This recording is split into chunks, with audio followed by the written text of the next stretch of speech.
she approached life with the same meticulous attention she once gave to her work as a librarian. It was no surprise to anyone when, after reading an article on longevity, she found herself engrossed in researching what factors might determine how long someone would live after 70. She didn't like the idea of leaving it to chance. She wanted to know the signs, scientifically proven indicators that could predict her life's trajectory. Eleanor wasn't obsessed with immortality. She simply wanted to be prepared. That's how she found herself one afternoon at the town's community health center, sitting across from Dr. Patel, a sprightly physician with a reassuring presence.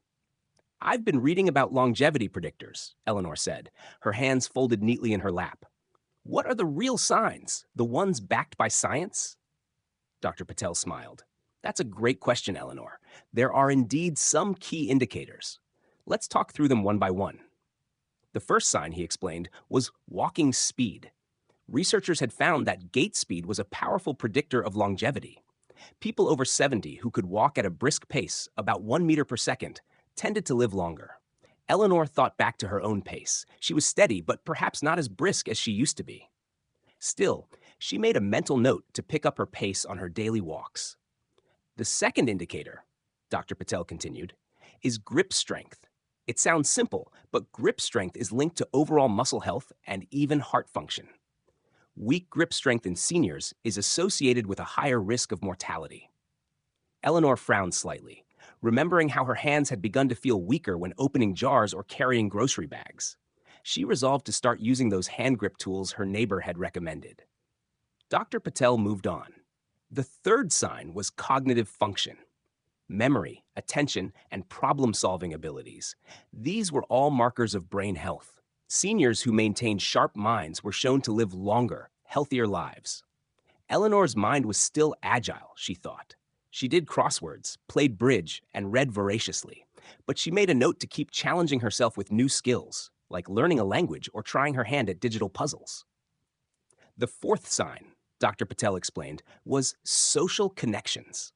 Loneliness and social isolation were surprisingly powerful predictors of earlier mortality. People with strong social networks, those who stayed engaged with family and friends, lived longer on average. Eleanor nodded thoughtfully. She'd always valued her book club, her volunteer work at the library, and her weekend calls with her children. Still, she realized there was room to deepen those connections. The fifth indicator, Dr. Patel said, is body weight, specifically maintaining a healthy BMI. Being underweight or obese in older age is associated with higher mortality. It's not just about the number on the scale, though. It's about body composition, muscle mass, and fat distribution. Eleanor thought about her own weight. She'd remained steady for years, though recently her clothes felt a bit looser. Maybe it was time to consult a nutritionist or check in on her muscle mass. The sixth sign was chronic conditions management.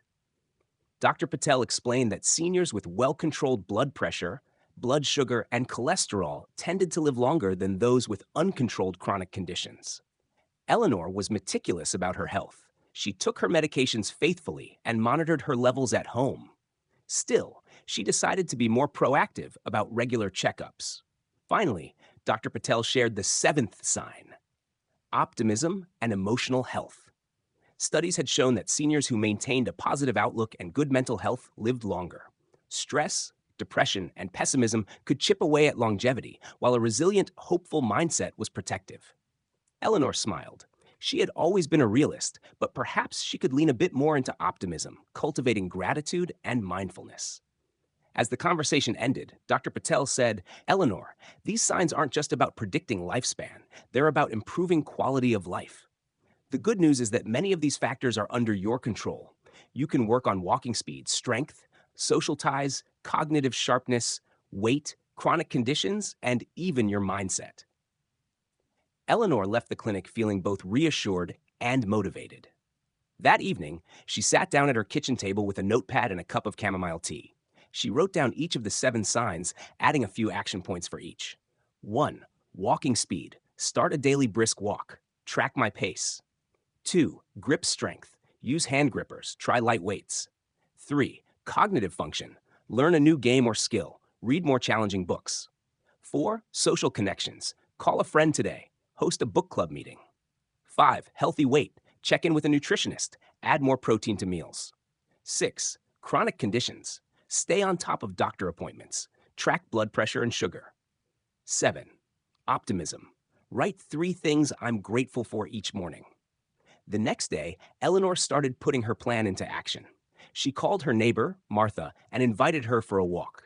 They set out at a brisk pace, chatting about their gardens and grandchildren. Eleanor was surprised at how invigorating it felt. Later, she spent half an hour trying a new online chess puzzle and even ordered a pair of small hand weights. As the weeks passed, Eleanor's routine began to shift. She looked forward to her walks, to the phone calls and book club discussions, to the moments of mindfulness in the morning. She found herself laughing more, worrying less, and feeling more connected to her community and to herself. Months turned into a year. At 73, Eleanor felt stronger and sharper than she had at 70. She didn't know exactly how long she would live, and that was okay. What mattered was that she was living each day with purpose, investing in her health, her relationships, and her sense of wonder. And perhaps, just perhaps, those 7 signs would continue to guide her down a longer, healthier path.